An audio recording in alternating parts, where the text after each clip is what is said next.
Theology. Some people argue that the word hell is never said in the Bible. There are 3 biblical languages, Hebrew, Aramaic, and Greek, which means everything we read is translated, and the King James Bible is the most used translation. In the original Bible, 4 words are used to describe hell, but none of them actually means hell. Sheol and Hades are better translated as death or the grave, and Tartarus comes from Greek mythology. Gehenna, however, is an actual place, a valley in Jerusalem, and in correct translations, every time Jesus speaks of hell, he actually says Gehenna. Gehenna was an evil place, where sacrifices to honor pagan gods were made, and then it was the place where pagan artifacts were burned, and then it became the city's trash dump, where fire would burn constantly. So when Jesus was saying sin leads to a fiery pit of suffering to people 2,000 years ago, he could have been making a literal connection to a place they were already scared of. But then in the King James Bible, all 4 words were translated as hell. Check out my Afterlives video, link to this short. Wow, thanks, buddy.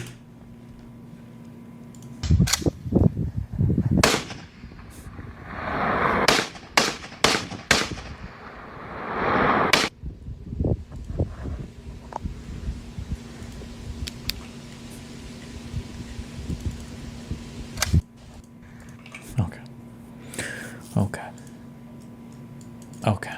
Today's guest is Cenk Uygur. Subscribe here wherever you get your podcasts and over at endercurrents.tv, the full premium experience of the show. Now, yesterday morning, Politico Playbook, the hugely influential Looks fake, full screen it. I believe you. newsletter here in Washington, D.C., was delivered to inboxes on Capitol Hill and K Street and even down at Mar-a-Lago with a very interesting headline. It read, "The Dems cozying up to Elon Musk." So who are those Dems? To name a few, Elizabeth Warren, Josh Shapiro, and our previous guest on the show, Ro Khanna, Playbook reported. But beneath that headline, Playbook made it clear that not all Democrats were hopping on the Elon bandwagon, noting how Representative Maxwell Frost discussed Musk on MSNBC just a couple of days ago. So you expect him to believe that someone like Elon Musk, who's worth over $340 billion, is going to be in charge of helping to decide what my mom's social security check is going to be? And so I think we really need to take this on the road to show people, and it's going to help us, of course, take the House back. Outside the Beltway, though, this internecine battle is raging as well. Cenk Uygur, the popular host and founder of the Young Turks, has been making headlines left and right, literally and figuratively. He actually reached out to Elon Musk and said, quote, "Put me in charge of the Pentagon. I'll slash $400 billion easy. That'll get you 20% to your goal of $2 trillion right out of the gate. I went to Wharton 3 years before you. I own a media company, so I know how to What? Okay. run a business. If you really want to cut it, put me in coach." After Musk replied, quote, "Suggestions welcome," Cenk posted that generals should not be allowed to leave government and work for defense contractors for a period of 10 years. Donald Trump Jr. jumped in and said, "This is a great idea that has been discussed." How would this even save you money? You need to see the line items of the budget, but I have one suggestion already. The general's not allowed to get a job with the defense contractors for 10 years. There is so much wasteful spending because they're going to get hired by those same companies. Is that even wasteful spending then? Aren't these just contracts? Which contracts would you cut? What contracts are evidence of wasteful spending? Like what project is evidence of, this is a project that was only authorized because when this guy left government, he was going to get a job later. Like give an example of this. Like give one example, just one example of this. Now that, of course, upset the bulwark, unsurprisingly, but Cenk has continued undeterred over the last several weeks, making news constantly for talking to conservatives and MAGA diehards, and even reaching out to Trump's incoming border czar, Tom Homan. Take this Mediaite headline as one example of how Cenk has been influencing the discourse. It said, "Cenk Uygur optimistic after Trump's victory. Quote, MAGA is not my mortal enemy. The establishment is." Now, on Wednesday night, he made a super viral and super interesting point on X, posting, quote, "Two amazing things just happened. First, I went on about half a dozen right-wing shows, and they all agreed we should cut the Pentagon, prevent generals from working for defense contractors, and Edward Snowden should be pardoned. Second, absolutely no one on the left believes them." So I knew we had to have Cenk here on Undercurrents to talk about what's possible during this very crucial moment for both the left and the right as power shifts here in DC, and the culture shifts just about everywhere else. So, Cenk Uygur, thank you for being here. No problem. Thanks for having me. This episode is sponsored by Lumen. Lumen is the world's first handheld metabolic coach. It's a device that measures your metabolism through your breath, and on the app, it actually lets you know if you're burning fat or carbs and gives you tailored guidance to improve your nutrition, your workouts, your sleep, and even stress management. All you have to do, it's so easy, is breathe right into your Lumen first thing in the morning, and you'll know what's going on with your metabolism. Lumen will tell you if you are burning mostly fats or carbs. Then Lumen gives you a personalized nutrition plan for that day based on your measurements. It's so amazing. You can also breathe into it before and after workouts and meals, so you know exactly what's going on in your body in real time. Again, that is incredible. And Lumen will give you tips to keep you on top of your health game. You can also track your cycle as well as the onset of menopause and adjust your recommendations to keep your metabolism healthy through hormonal shifts, so you can keep up your energy and stave off those cravings. So if you want to take the next step in improving your health, go to lumen.me/undercurrents to get 15% off Lumen. Great deal. That is lumen.me/undercurrents for 15% off your purchase. Thank you. We were talking before we went to air about whether it's possible for you to get more canceled, so I think we're going to give it a go. Is that all right? Oh, yeah, of course. I live to get canceled. Most people are afraid of getting canceled. I live for it. So here we go. Let's do it one more time. So, Cenk, I think you and I probably both agree the left has some good reasons to be suspicious about the right, but this is actually very real among voters and activists. When were you finally convinced? Yeah, it's a great question. So first of all, let me just double down on what you said there. Absolutely, they have very good reason to be skeptical. So in the first Trump term, he talked a mean populist game, and then his major policy was giant corporate tax cuts, which is the least populist thing you could do. So he's going to have to earn credibility on that front. And now I know that the huge portions of MAGA will be like, how dare you? Trump doesn't have to prove anything to you, and he's already got all the credibility in the world, et cetera. Yeah, all right, brother, but let's actually do some populist things first, and that would be great, right? So I get that trauma, but guys, we're supposed to be the non-authoritarian ones. We're supposed to be the open-minded ones. We're supposed to be the tolerant ones. We're supposed to be the ones encouraging conversation, not shutting it down. Like, I feel like things have been forgotten that should not have been forgotten, okay? So now that I have, apparently I've appointed myself ambassador to MAGAland, and I've gotten on all these shows, and I return with interesting news, so obviously it's time to shoot the messenger. So the news I bring back is, no, their voters mean it. Do all of their voters mean the things that they say? No, of course not. Do all of our voters agree on things? No. We've got, extreme left, we've got corporate left, we've got populist, we've got all sorts of different people within our spectrum, and MAGA is the same way. They have different people within their spectrum. And what I'm seeing is, there is a significant portion of their spectrum that actually means it. They are populist. They are anti-war. They are anti-corruption. And then when I made those specific proposals, sometimes some of the MAGA guys say back, wait a minute, this doesn't have anything to do. We already believe that. Yes, brothers and sisters, that's what I'm trying to explain to the left. It's not like you woke up one day and I convinced you overnight with a freaking tweet, right? No, they already believed it. And so that's the news I'm bringing back to the left, and it has not been well received. You said something important, that their voters are serious. Their voters mean it. Now, one of the frustrations if you're sort of populist on the right is what translates from voters and politicians to the politicians. So politicians might know now what voters want. Rand Paul said on the show a couple of days ago, Mitch McConnell's on the losing end of history. He's wrong on Ukraine, on foreign policy, and the voters know it now. But what do you see on the right in terms of are politicians willing to be serious about those populist priorities of their own voters? I see 1.5 people who are willing to be serious. So, look, when it comes to politicians, let's be clear, let's be honest. Both in the Republican Party and the Democratic Party, there's a lot of proving that at least it needs to be done. They haven't proved, all right, I was going to get really crass, but they haven't proved much, let's say, or anything, really. So does the establishment Republicans still run the party in the Senate and the House? Yes. Do the establishment Democrats run the House and the Senate on Do the establishment Republicans, what does that mean? or Party and the Democratic Party. There's a lot of proving that at least it needs to be done. They haven't proved, all right, I was going to get really crass, but they haven't proved much, let's say, or anything, really. So does the establishment Republicans still run the party in the Senate and the House? Yes. Do the establishment Democrats run the House and the Senate on their side? Absolutely, right? So can Trump break those establishment Republicans? Yes, and that's a new development, and that has not happened before in terms of American politics that I've covered. So, but does he break them for his own purposes, or does he finally break them to deliver for the base? And so some of the things that he delivers for his base, I'm not going to agree with. Some of the deportations, et cetera, right? But other things like anti-war, that's a really great question. So that's why this cutting the Pentagon question is so interesting, because every right-wing populist show I go on, every one of them goes, yes, cut the Pentagon, cut it. We want to cut it more than you want to cut it. And so they're not lying in unison. I know the left thinks so, and they think it's a bear trap, and they're Admiral Akbar, and they're yelling at me, it's a trap, it's a trap. I know, brothers and sisters. I've been through all those wars. I've been through all those things. But these guys aren't lying. These are the voters. These are the voters. And again, you might not agree with a lot of what they think, but on the things that we agree on, it's not a trap. It's not some sort of, like, meta trap, et cetera. You get it, right? But when it comes to the politicians, that's the proof is always in the pudding. So if you're part of MAGA who thinks, oh, Donald Trump's an angel, and he's just definitely going to do it, everything we want, my guess is you're going to have a rude awakening, right? On the other hand, if you're on the left and you think, oh, Donald Trump is never going to listen to his base, even on the things that they agree with us on, or especially on the things that they agree with us on, and he'll never do it. Well, I'm telling you, I think there's a chance that he will. And it's, again, not angelic, not overall necessarily positive, net positive, but on some things that we agree on, I think there is some chance that Trump does it. And just saying that out loud, obviously, is heresy at this point. The Pentagon is such an interesting case study because one of the reasons Republicans moved towards wanting more and more cuts is they saw what's considered DEI priorities, like quote-unquote woke priorities, creeping into the picture. And this is one of the things you've been talking about recently as well. So I'm curious for your take. One of the obstacles we've seen sometimes to the populist left and the populist right coming together is those culture war impasses. Do you think that wall is breaking down, or do you expect that to be a significant problem ahead? No, it's always a significant problem. But yes, I see it cracks in that wall. In fact, one just happened yesterday that was super interesting. But first, on the culture wars. It's interesting because the populist left used to agree with this way more, but I now sense like populist right agrees more than even the left does, which is, or at least some portions of them are beginning to say this. And I know this because I got it from Dan Holloway, who is, a right-wing podcaster, does Drinking Bros. And he had two great lines. One of them was, look, I get it. These are wedge issues. And why are they called wedge issues? Because they're meant to drive a wedge between us so that we don't unify and challenge the really powerful. I was like, yes, brother. Yes. Thank you. That's, look, again, please, if you're on the left, take yes for an answer. That's what we've all been saying for 20 years now. So get away from the wedge issues. Don't let them distract you like that. But the left is right when they say, yes, but we're on the defense here. They think we're going on the offense, but they're the ones passing bills against trans community, et cetera, et cetera. So that what I would say back to the right wing is, can you guys stop passing bills that affect 3.5 people and that drive a wedge between us when we need to actually unite to make sure that we fight anti-corruption and that we fight corruption and we fight more endless wars, et cetera, right? So now what's the crack in the wall that I'm beginning to see? Well, Trump, just yesterday, talking to Time Magazine, said they asked him about the trans issue, and he ran that ad that was so effective for him. And so trans people were genuinely and I think rightly worried. Like, what's he going to do? That ad was successful for him, or I don't know. Some of them believe that it wasn't, but that's fantasy land, right? And so he's going to take more away, or take away our rights. And then Nancy Mace does the the theatrics that she did in Washington. And Trump said, yeah, it doesn't affect that many people. Let's move on. And I was like, really? And then they said, Sarah McBride says that this is nonsense about bathrooms. She's obviously the first transgender congresswoman, and he largely agreed with her. So that was a bit stunning. So if you say I don't believe him, and they're going to do all these things anyway, okay, fine. But proof's always. What do you mean that was stunning? This is like proof that all this complaining and bitching and crying about trans issues being the most important fucking things was all just a fucking meme. That they played you like a fiddle. That they don't give a fuck about any of this shit at the end of the day. And now that they're in office, we're done talking about it because it was only here to fearmonger among all of the electorate, and it worked.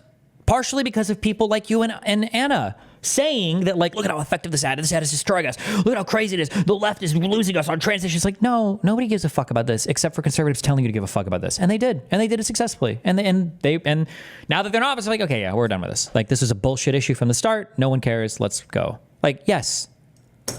Always in the point. Absolutely. I get you. And if he does take away constitutional rights, let's all fight back together, right? But if he's saying, I'm going in your direction, I think the right answer is, okay, come a little further, right? And take the win. When it sounds like that's not the response you've gotten. So tell us a little bit more about, as you're bringing this news back to the left, how people have reacted. Yeah, and parts of it I understand because they've been burned so many times. And, Dave Rubin, Jimmy Dore, Tulsi Gabbard. So what they first do is, oh, I'm a classical liberal, but, I just happen to think that the right wing is right about 50% of stuff, 70%, 90%, 200%, right? And that's the pattern, right, usually. And so, and then some of them are clever enough to, like, hold on to Medicare for all because they know it's never going to pass anyway, right? So in their mind. So they're like, yeah, I'm still on the left, I'm for Medicare for all. But, like, everything else, Tucker Carlson's right about, right? Okay, so no, I'm not. I don't know how many times we got to prove ourselves on the Young Turks. We're the oldest show in internet history, longest running show there is, the original YouTubers. Okay, we'll prove it one more time. Fuck. Okay, hold on. I need to leave soon, but we're going to listen to the end of this. In 36.5 minutes, I'm not going to go through the transcript and no spoilers. is he going to bring up Gaza or the genocide a single fucking time? Or did we just not ever give a fuck about that? Or did it come up and I missed it? Is this going to come up ever? Time and then another time and another time. No, our policies are the same. So we're trying to help by uniting the country. And I know that the left, portions of the left, are not in a unity mood, and they're so worried, and there was so much fear. And I think a lot of that fear was legitimate. But my point is, guys, once they do the bad things, let's unite to fight back. But if they're starting to go in the right direction a little bit, instead of saying no and pushing them away, say yes. Happy to have you here. Let's keep going in the right path. And they just don't want to. And again, it's not a blanket thing, and we have a huge spectrum on the left as well. But I am seeing a lot of pushback from, I'm amused by this, but thought leaders on the left who are like, I had a thought. We should reject yes for an answer. And we should hate the other side. And somebody got mad at me the other day, significantly mad at me, because he said, if you talk to MAGA at all, that's immoral because they are all racist. I'm like, all right, but I just don't agree with that. So have at it, Austin. You go do your thing. Why? It's a performance. It's all a joke. It's all a meme. Okay, sorry. I forget.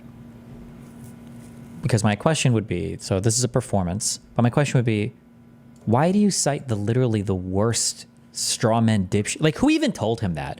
Is there actually any show that Cenk has been on where somebody's like, why do you talk to MAGA? They're all racist. Like, is there any show at all where somebody said that?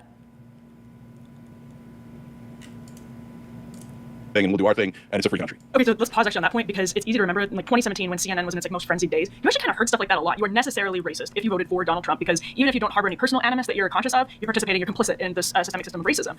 Why, Cenk, do you think it's important to say not everybody who voted for Donald Trump is racist? What? Like, like the systemic rate? I think right now the concerns are the fact that the richest man in the world has the ear of a billionaire president that just won an election after trying to overturn the last one. Like, I think these are the more pressing issues. Or we could talk about the fact that he wants to like do crazy shit with tariffs to destroy our entire economy, or wants to fundamentally alter the composition of the country by removing birthright citizenship, or has insane views about letting literal fucking Russian fucking compromised crazy people into the government, or people that don't believe in vaccines into the government. Like, these are all the issues. Why are you talking about? I feel like we wound the clock back and these guys are stuck in 2016. Like, I feel like I'm watching a political commentary show from 2016 right now. Who's talking about? Am I missing it? Maybe I'm just not seeing it. Maybe these people are existing online somewhere. I'm just not seeing it. Who's talking about all MAGA is racist? I'm sure they're out there somewhere, but is this any of the mainstream conversation? What the fuck are we talking about? Makes you confident about that? Yeah. So another good question. So first of all, the Democrats started with all their voters are racist. And they ended the 2024 election with, some portion of our voters are racist. Wait, no, you're just a shit candidate. And you stand for the corrupt establishment, and then you're surprised when people don't vote for you. Like, everybody's in a bubble. And people were, on the left and mainstream media were like, oh my God, MAGA's in such a bubble and they're in a cult, et cetera. And there was some truth to that, at least for portions of their spectrum, right? And big portions, I would argue, back in the day. And I'll come back to that.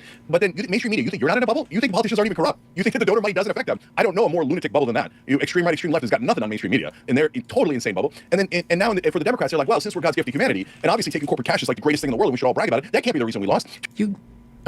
He's not a politician, maybe. Well, he technically was. Sponsored by Polymarket, but whatever. Turns out Latino men are sexist, and so as white women are racist, okay? And that's why we lost the election. Well, brothers and sisters, if you blame 98% of the country of being racist and sexist, you're not going to win elections. So that's point number one. Point number two is, it isn't true. So for my friends on the left, am I saying, I absolve all of MAGA land, and they're all just the most wonderful human beings? No, Matt Law still exists. Okay, Laura Loomer still exists. And culture has deep hatred. Some folks in there have a deep hatred for the immigrant community, and they don't mean undocumented immigrants. Most people don't mean undocumented immigrants. But there's some folks who are like, no, Camp of the Saints. My hero is the French character in that book who goes and murders all the immigrants. And culture has said that. Steve Bannon has said that, Stephen Miller, etc. They all love that book. Anybody who says they love that book, watch out. Those are the worst of the worst, in my opinion. Okay, so does that still exist in some portions of the right? Of course. And the people on the right, you think just like if you're not racist and you're on the right, that doesn't mean there aren't people on your side that are, right? So that's what we have to understand. And if just all right, I can get into apparently a very long conversation about that. But to the point you asked about when did I begin to realize it? And look, in 2020, I think I was so mad at MAGA, and they were so unquestioning.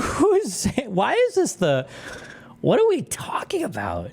What is this obsession with? They're like traumatized from like the racism claims or something. Like where, or maybe maybe I'm missing it. Maybe these conversations are happening and I'm just not aware of it. Like, what the fuck are we talking about? Of Trump. And the thing that made me the most mad is, I'm like, come on, guys, he didn't win the election. He lost 61 court cases in a row, presented literally no evidence. Fox News had to pay nearly $1 billion for the lies about the election. You think they'd pay $1 billion if they weren't lying? On and on and on, right? And they just, nope, Donald Trump is God, and we won the election, etc. So I had every right to be frustrated, and we can still fight over that, right? But he did win this election, so I think we should move on. But that's why I was so skeptical. But I think I overreached. And I remember saying, look, I'm being in the same camp that a lot of the folks are in today, and going, I don't want to talk to those guys. I have no interest in Trump voters, and I don't think I'm going to learn anything from them, right? Well, that was the wrong attitude. And part of what I think we have to begin to acknowledge is that this base is not the same base as 2016 or even 2020. A lot of this base base is filled with the bros from the Rogans and the Portnoys and Theophans, et cetera, and that is a very different base than what he started with in 2016, which was filled with evangelical Christians, and I got no interest in Christian nationalism. But I think some portions of that right-wing populism is our lost tribe of populists. But again, the left will hate me for saying that, and only time will tell. Well, and that's the next question I had, basically, is I remember there was a hinge point in 2016, early 2017, when it looked like there was some real self-reflection happening on the left and even in the media, but it was so short-lived, and then immediately sort of there was a pivot to Russia and collusion and all of that. So do you think right now the left is like trending in the right direction? But then they won. But then they won the next election. But then they won in 2020. So what's the point of bringing that up? What was the self-reflection that Republicans did to get from 2020 to 2024? Or is it trending exactly in the wrong direction again, sort of like doubling and tripling down? Number one, it matters what we mean by the left, right? So let's start with the last time where they pretended to do self-reflection, right? There's two different ways of being conciliatory, right? And trying to it's not even an olive branch. It's just like, oh, I hate to say this, I'm so Hillary Clinton, a listening tool. but seriously, it's just a branch. It's just like, oh, I hate to say this, I'm so Hillary Clinton, a listening tool. Listening tour? Okay, but seriously, it's just the human act of listening, right? Hey, what are they saying these days? Oh, well, that's interesting. I wonder if they mean that, right? So that's the portion that Anna and I and the Young Turks is going with. And by the way, the TYT is a network. We have tons of hosts. We have like over 2 dozen hosts, and some of them don't agree with us. But we do something radical at TYT. We have open minds. So you're allowed to think that, I'm allowed to think this, and then we have a conversation about it, right? So, but there's a second way of being so-called conciliatory, and that's this Morning Joe route, right? Where you go and you kiss the ring a little bit, and you go, okay, I guess he's the new power at hand, and this is the CNN way of thinking, and we kiss up the power. So we now go kiss up the power. And I get why some people on the left go, oh, that must be what you're doing. And I even saw conspiracy theory that I'm afraid since I'm Muslim that I'm going to be the first to arrest it or something, and that's why I'm going to kiss up to them, right? Well, okay, everyone's got a theory, right? So no. If you go kiss up to them and you say, oh, now I think you're right. Oh, I really want access. Well, then yeah, you're doing the wrong thing, and you're doing it for your own greed and power and access and all those things. And I get why people are concerned about it. But it is actually possible to be genuine and go, now that the establishment for the next 4 years has been partially defeated, can we get anything positive done? Because populist left, brothers and sisters, the establishment has been our opponents for as long as I've been around, for a quarter of a century. So now that their walls have been partially torn down, let's go inside and see if we can get some positive things done inside that castle, right? Okay, so again, that's my take on it. But one more thing about the left. In my opinion, there's 3 different portions of the left. There's the establishment, left/Democrats. That's the hopeless crew. Biden, Pelosi, Morning Joe, The View, etc. I can't stand those guys. I mean, their leaders, their voters are good people who are being misdirected by those folks. And then you got what I'm calling the max left, what the right would call the woke left, extreme left, etc. So the max left also has good folks, and they also mean well, and they're more closer to the populist left on some of the policies, and they should be our natural allies. So we disagree on some of the policies that I consider fringe and they consider essential. That's called America. Let's just disagree without assuming terrible intent and you're going to turn right wing and you're doing it for money, etc. Hold on, let's find out, right? And then I think the heart of the left is populist left. Bernie Sanders, Ro Khanna, Young Turks. We believe in economic The heart of the left that has no popular support among the party, but okay. populism, higher wages, universal health care, paid family leave. I can, have the Consumer Financial Protection Bureau make sure that there are cops on the Wall Street beat. Don't let the Wall Street robber barons rob us blind. Anti-war, anti-corruption. That's the heart of the left, and those are, I think, the best people on earth. And those are the folks that can effectuate change, and the ones that I'm trying to influence in a direction that I think is more positive. Are you optimistic that they're going in a more positive direction? Yes and no. So right now, no. But Emily, I've been through this so many times. So whenever we try to do something different or something positive, bold, right, on the Young Turks, we immediately get pushback from other hosts, other influencers, right? Oh no, they're terrible. And yeah, there's a little bit of like, and sometimes it's very, very literal. No, make sure you unsubscribe from them and subscribe to us, the real left, the pure left, the 280% left, right? Okay, all right, look, run your thing, okay? But there's a lot of people who genuinely are concerned. Like, oh wait, are they going in the Morning Joe direction? Are they this, that? No problem. So what happens is, unfortunately, good people are convinced by those guys for a while, and this is the normal pattern. And then they'll poke their head back into Young Turks and go, well, I don't get it. In fact, one of the hosts in one of the things that I watched said it too. He's like, I don't get it though. Every time I watch the Young Turks, they sound really good and they sound really like they're totally on our side. And the other two are That's hilarious. So the people will come and they'll check it out, and of course we've got a core audience that hasn't gone anywhere. And they're like, oh yeah, these are the guys who like. Are the other shows as obsessed with policy as we are? I studied Just Democrats, and I this is a long story, but I'll just give you a portion of it here that's relevant. I got kicked out for some BS cancel culture stuff, right? But did I then turn around and get bitter and go, okay, make sure you vote against the Just Democrats. Don't give them any money. They were mean to me. Me. No, I did the exact opposite. I said, guys, eyes on the prize. If they don't win, we'll have no allies to push for policy inside Congress. So forget about me. Forget about elite Just Democrat leaders. Forget about everything. Eyes on the prize. Let's get folks elected. Now I think they went a little awry after they got elected, but that's MSNBC. I turned down a lot of money to do the right thing, but it's okay. We'll prove it one more time and then 8 more times. Come and watch, and you'll see. Yep, now they were right. What was MSNBC even hiring him for? There's no way that he would have made more as like a host or pundit or like a regular whatever on MSNBC as he does for the Young Turks, no? Left-wing populists, Bernie and Roe agree completely with them. I mean, did Bernie turn MAGA? I mean, is that the absurdity that we're going to get into now? Because Bernie and I agree nearly 100%. Yeah, so I know actually this is interesting. You've been in touch with Vanguard, proxy vote, email. My favorite thing is never exercising my proxy vote powers because I want to let the powers that be. I want the guys that run Vanguard to make all the decisions for America. I love giving up my right to vote to them, and I hope that they vote in the worst way possible. Elon Musk, and I'm sure you've been getting a lot of questions about this. I'm curious, Cenk, how you found him in conversation, if he's been genuinely really open. Yeah, no, I don't ever want to overhype anything. That's why I said, like, I didn't come up with ideas. That's been around forever. Yeah. And they're already agreed to it, right? So they're not agreeing to my proposal. They already believed it, right? Right. So So, and in this case, I just said it on X, and Elon responded, and then Donald Trump Jr. responded. But there's no like secret meetings where Elon and I are hanging out, grabbing sushi, and going, "Oh yeah, what should we do with the left, huh?" Okay, or what should we do with the Pentagon? Like, it hasn't gotten that deep at all. I mean, Donald Trump Jr. said about when Elon said, "Give me a suggestion," I said, at a minimum, we should make sure that generals can't work as defense contractors after they retire, because that's a massive conflict of interest.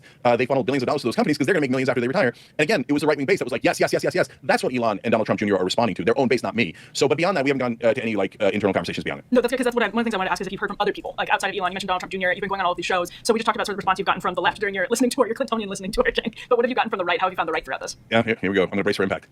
They've been really nice. Don't hate me, left. Don't hate me. Watch the interviews. Yeah, I know you're not going to watch the interviews. It would be platforming them in your own eyeballs. I got it. But they already have the big platforms. They don't need you to platform them. So they just can't get it out of their head like, oh, Kamala Harris shouldn't go on Joe Rogan. That would platform him. No, he's platforming you, not the other way around. Okay, Trump got 50 million views. He got platformed. They can't say about it. Okay, so do I still have heated debates and arguments with the right wing from time to time when I go on their shows? Where? When? When was the last one? Anybody have a link? Of course, right? We'll argue about Social Security. We'll argue about portions of healthcare. We'll argue about trans rights, et cetera, right? But when we agree, they don't fight, and they're not, being jerks about it. You can claim it's a trap. You can claim I'm a sucker and naive, et cetera, and you can watch those and go, oh yeah, right? And then take it in any direction you like. But they've been very nice. They've been cordial. They want to have the conversation, and so I'm going to say it. They've been open-minded. So if you don't believe me, that's okay. If you think it's a trick, that's okay. But I'm telling you what I actually saw with open-minded side still doesn't acknowledge the results of the last election or the one prior to the last election. Jesus. My own eyes and heard with my own ears. And this is my last question. Like, what do you think did that? Because there was a time when, even as someone on the right, I can admit it was the right that was really pro-censorship. There's still elements of the right that are pro-censorship, but that you were very comfortable suppressing different viewpoints and would shut others out of conversation. So that may have been always a small amount of the right. The American people are complicated and most people aren't, hardened ideologues. But it is true the right is now very open to having a lot of these conversations, even shifting on policy. What do you think happened, Cenk? Like, when did that happen? Yeah, it's hard to pinpoint when that transition happened. But so look, in the old days, the Republicans were unbearable to a man, right? All establishment Republicans, all cancel culture 24/7, when they worked in cahoots with establishment Democrats or when they were against Democrats on the left overall, right? So I think that part of what happened with MAGA was that they got canceled so many times that they started absolutely despising the idea of canceling anything, including conversations. So it became part of their ethos and their culture to be more open to different ideas. And so it might just be psychosis. He might actually have, like, there's like an onset of something, or he doesn't have medication anymore or something. I don't know what he's talking about or who he's talking about or what hypothetical version of America with this open to idea, open to debate, changing their minds. Like, I don't even know what this is. It's a performance. I'm sorry. This is a performance. I'm remembering. This is a performance. Some of those ideas I don't agree with, but at least they're open, and I think that is generally a good thing. And I get the concern on the left, yeah, but they're open to things that aren't true, like, oh my God, vaccines cause autism, et cetera. I know, guys, but what the establishment/left, and it's complicated because it's different portions of those groups, but what they did for a long time was, we're not platforming, we're not allowing the conversation because we think it's a dangerous conversation, so we're going to force you to shut up. And that's what the right started rebelling against. Now, does the right have their own cancel culture still to this day? Absolutely. I mean, Trump talks about arresting people who protest them, or arresting people that didn't riot, but are just protesting. So that's like, hey, January 6th, you got to arrest people who broke into the building. But there were more people who listened to his speech and never broke into the building. Why would we arrest them? That doesn't make any sense. But Trump is saying that, and a lot of his allies are saying that about left protesters. Oh my God, if you protest Israel, you're getting arrested on a college campus, right? And then Trump even said maybe we deported people who dared to protest against Israel. So there's definitely still cancel culture left in the right wing, but overall they were rebelling. I like how he compares those two things. Like, yeah, we arrested people who broke into the Capitol on January 6th. Like people that broke the law that, were arrested. And, like that's kind of the same thing as like Donald Trump saying that we should deport people who protest against Israel. Like, in what world are the people? Against that idea, certainly coming from the left and the establishment. Now, why did the left get more close to it? I don't know. I don't know how we got some portions of the max left who thought, no, you're not allowed to have it. He's trying to force his terms, the max left. Different opinion than me. But yeah, a lot of them do think that. Not all of them, by the way. There's a bunch of max left hosts meeting on policy issues at TYT, and I debate them all the time, and they never say, Cenk, you must have my opinion. They just say, this is my opinion, right? But there are a lot of max left folks who think, no, if you have that opinion, especially if you have a large show like we do, you shouldn't be allowed to have it. Because you're hurting, this is their latest excuse, you're hurting vulnerable communities. Yes. Yeah, but wait, who made you the king of the vulnerable communities? Exactly. Why do you get to decide what's right and wrong for the vulnerable communities? Because I don't agree with you on that analysis. So I don't agree with you when you talk about, vulnerable communities want misdemeanors, felonies turning into misdemeanors, so there's more criminals on the streets. It turns out that's not what they wanted at all. Oakland recalled their mayor because of that 65-35. Those are black and brown communities going, I don't know what knuckleheads thought we were pro-crime, but that crime hits us, and we're not in favor of it at all. In fact, gone. 2/3 of Oakland going, we're not interested in that, okay? So, I know people hate it when I say it, but I was right, and black and brown communities don't want you to be the king of the left and have these max positions that they don't agree with. But on top of that, there's this hilarious thing about, Cenk, I appreciate that you're allowing me to say whatever I want, but I am not allowing you to say what you want. But shut the fuck up.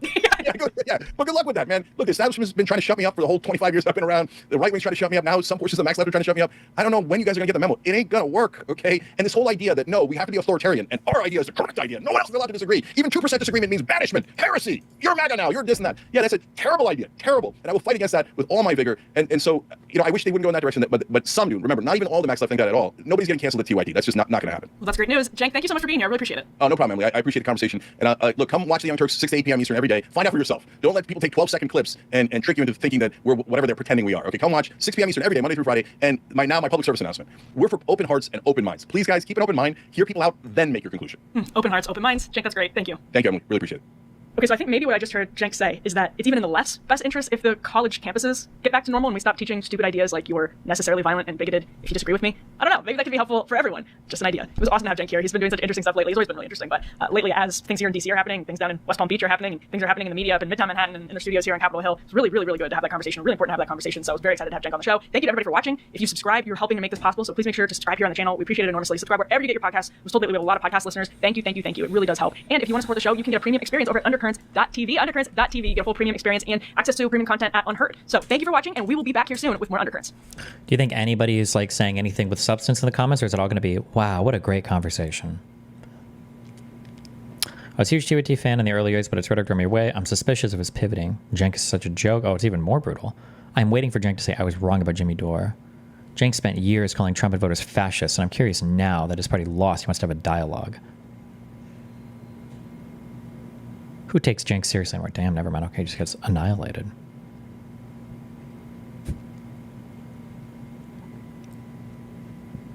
Oh my god, he's so arrogant.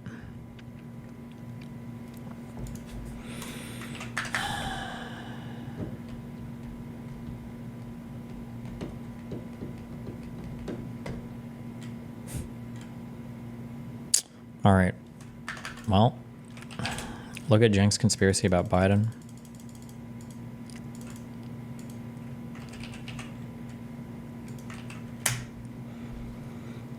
Cinema. They fluffed them for all of these years, and not just during the Biden administration, throughout. Oh, they're such wonderful moderates. We need them in our caucus so much. They're just like the greatest. And guys, it's not like, oh, it was a strategic mistake. No, it was a strategic move on purpose because they need those guys to be the boogeymen because they all get the donor money. They love that Manchin and Sinema actually hurt labor and help their corporate donors. And so they're like, Chuck Schumer just realized that Joe Manchin's a corporate pig? Okay, no, he knew that all along and he loved it. And he's like, thank you, Joe, for taking it. And if you're saying, hey, Cenk, you're exaggerating, that come on, they pulverized Biden's bills and all the Democrats and Biden were in favor of it. He took out like 85% of the bills. Joe Biden, after signing the Inflation Reduction Act, gave the pen to Joe Manchin. He's so gross. And said, here you go, JoJo. Okay, that's his nickname for him because he loves him so much because he is Joe Manchin. We said all along that Joe Biden, and we're one of the few shows that said this, Joe Biden and Joe Manchin have always agreed on the same policies throughout their career, and they're playing good cop, bad cop here. Meanwhile, they're using the progressives like Bernie and Just Democrats and Progressive Caucus as honestly as suckers. Again, it's just this thing where how do you have like two Democrats will vote against a thing and it's because of corporate donors and it's because of the Democrats being worthless and evil and horrible. And then we ignore the fact that 50 Republicans voted against a thing as well. And it's like, oh, okay, well, whatever. It's all a meme. That was a meme. It's a good performance. Give me some clappers. Clapper for Cenk's performance in the American theater of political commentary. We'll be back tomorrow to watch another performance. I'll love you. Be here. I'll have fun.